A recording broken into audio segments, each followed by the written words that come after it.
So, The Rot Within Us is the latest full-length album from Purtenance, which is obviously a pretty well-remembered Finnish death metal band who are one of the originals. And I guess I could make the point of saying they're not exactly one of the originals, but Purtenance Devotion was around kind of when Finnish death metal started, and they put out a full length that was very important when it counted, which was 1992. That's really when Finnish death metal defined itself with a lot of full length albums, and some of the best ones were on Drowned Productions. So it's no surprise that we find the band on Xtreem Music today.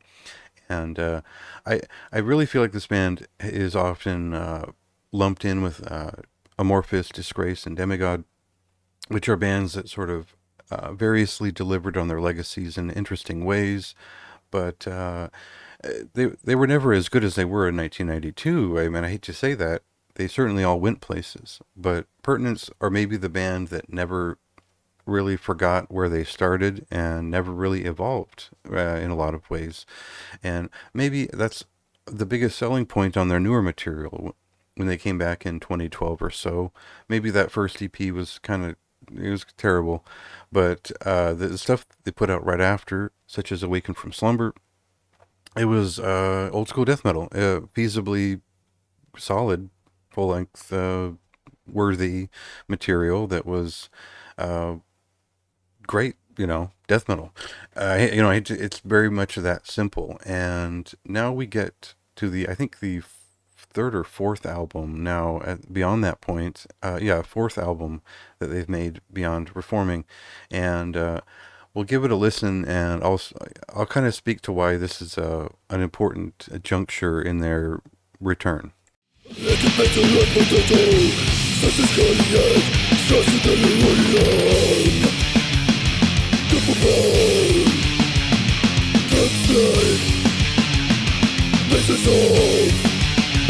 So instead of just sounding like death metal, they sound like Pertinence on this record. They sound like Finnish death metal from 1992. They certainly still have issues with the mix and the actual sound design of the record. It's sort of completely flat, and the vocals are quite loud. All the levels are have been off on all of the records they've released in the last four at least. And then when you go back to 1992, of course, there was that level of non-production on that first record as well. They've always been a bit raw, just a bit, just not really giving a shit about that part of it, and just putting out death metal songs. And I would say they've always been influenced by Bolt Thrower Carcass and Autopsy. Make your own decisions from there. They've always been most like Abhorrence in their sound. But here we get a record which pulls us back into a lot of the signatures of the band that we found in 1992. Remember, this was a short-lived band, 1989 or so till 1992. They were still kids. They barely formed, anything more than what they were working on.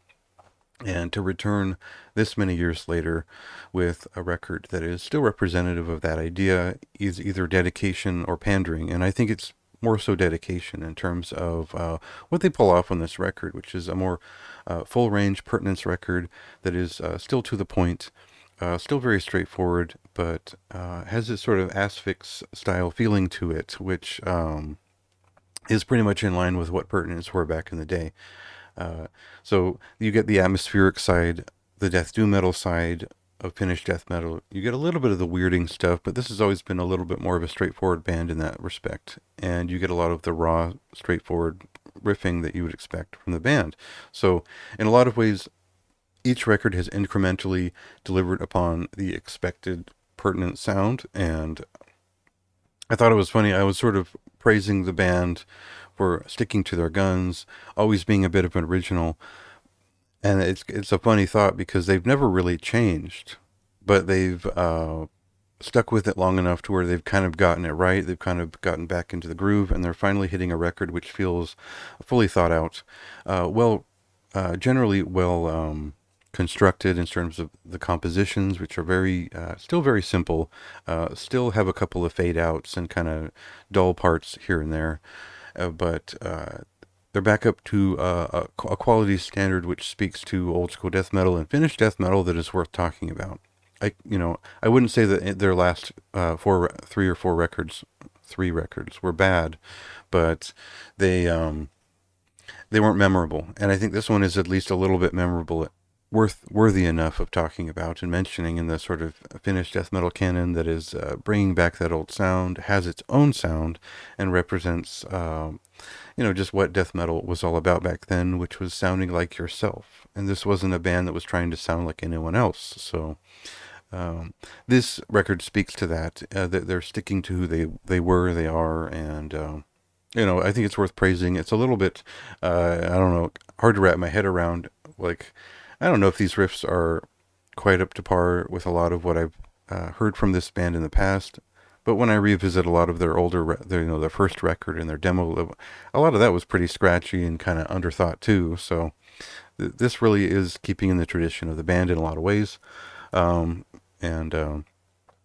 it's a good example of finished death metal worth checking out here. So I probably have a little bit more lucid thoughts in the review that I've written here. You can check that out, and you can listen to the album on July 11th.